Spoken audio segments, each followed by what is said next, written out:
Binafsi ni taarifa ya kusikitisha, na mimi imenitokea na au imeipata kwa masikitiko na ghafla sana, kwa sababu ukiangalia hata siku ya leo pia tulikuwa tuwe na kikao na Spark kuhusu masuala ya kazi, ambapo tunaona kwa muda mrefu, kwa miezi kadhaa hatujatoa project. Na yote hiyo ni kwa sababu ya ratiba zilikuwa zimekaa sawa, lakini siku ya leo kulikuwa na maongezi kati ya yeye na timu yake ambayo ndio sisi. Lakini baada nafu ndo unakuja kukutana tena na taarifa mpya, ambapo kumekucha tunakutana na taarifa mpya ambapo Malifti ndio alipa taarifa kaka tulikuwa tumepanga hivi, lakini mwenzetu ametutangulia. Kwa binafsi nimepokea kwa masikitiko mazito sana, na nashindwa kuiweka vizuri au namna gani, na inaniumiza kitu. Naelewa kifo hakijai kuwa chepesi, hakijai kuzoeleka kwa namna yote ila kwa nyepesi tu kwamba bado tunaendelea kuipokea kwa wasimanzi kubwa sana. Okay, poleni sana. Vipi labda kwenye taratibu za kazi, kuna kazi ambazo alishazirekodi ambazo mlikupo nazo ndani zimekamilika?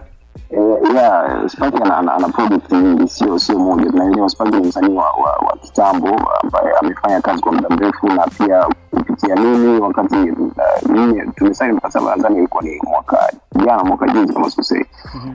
Kwa hiyo pia kwa hicho kipindi pia tumebahatika kurekodi kazi, lakini zote tunaelewa muziki uwezo kusema ukirekodi tuna release zote zinakuwa zina namna ya utaratibu wa kutoa. Kwa kuhusu kazi, zipo baadhi ya kazi ambazo tayari zilifanyika wakiwa chini yangu, na tulikuwa tunaelekea kurelease, hivyo zingine zinapatikana kwenye majukwaa ya kidijitali.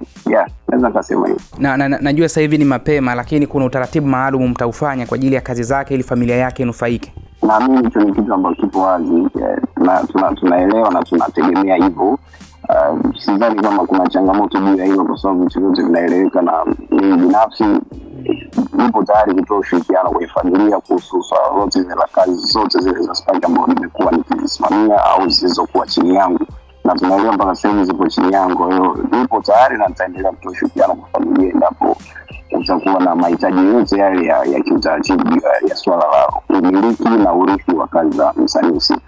Okay, na wewe kazi ambazo ziko chini yako ni pia kazi ile za nyuma? Maana kipindi cha nyuma kuna kipindi nilizungumza naye akasema kazi zake zilikuwa zinashikiliwa na watu, yani ziko tu kiholela, kwa hiyo akazichukua nyingine akawa ameziweka sasa chini yake kwa ajili ya yeye kujipatia tuseme pesa zake mwenyewe kupitia kazi ambazo alizifanya kipindi cha nyuma. Kwenye hizo kazi pia wewe ndo unafanya kazi ya kuzifuatilia kwenye majukwaa ya kuuza muziki, au kuna wengine tofauti na wewe, au ni yeye mwenyewe? In short, kupitia kampuni yangu ya Orbit Muziki ndio inayoratibu na kushikilia content hizo, copyright na rights zote za kazi za Spark.